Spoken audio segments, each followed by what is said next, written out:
প্রতিবার অ্যানিভার্সারিতেই আমরা কোথাও না কোথাও ডিনারে যাই। আমরা যেহেতু দুজনেই খেতে পছন্দ করি, তো তার জন্য অ্যানিভার্সারির আগের দিনে আমি নিজে হাতে কিছু বানাই, আর অ্যানিভার্সারির দিনে আর বাড়িতে কিছু বানাই না, রাতে ডিনার করতে কোথাও একটা যাই। আর এখানকার বেশিরভাগ রেস্টুরেন্টই 9টার মধ্যে বন্ধ হয়ে যায় বলে আমরা একটু সন্ধ্যায় বেরিয়ে পড়লাম ডিনার করতে।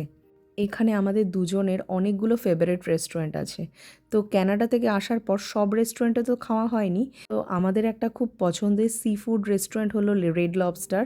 সেখানেই ভাবলাম আজকে গিয়ে খাওয়া দাওয়া করি। ওখানে যাওয়ার সাথে সাথেই ওরা কমপ্লিমেন্টারিতে একটা খুব টেস্টি ব্রেড দেয়। সাথে আমরা নিলাম স্ট্রবেরি কোকোনাট পিনা কোলাডা, আর তার সাথে নিয়েছিলাম সি ফুড পাস্তা। আর এখানে নিয়েছিলাম একটা প্লাটার, যার মধ্যে লবস্টার, শ্রিম্প, তারপর ব্রোকলি, স্যালমন, ম্যাশ পটেটো, আর তার সাথে শ্রিম্প স্পেগেটি, এই সব কিছুই ছিল। আর এই প্লাটারে কি কি জিনিস আমরা নেব সেগুলো কিন্তু আমরা নিজেরাই চয়েস করে নিয়েছিলাম।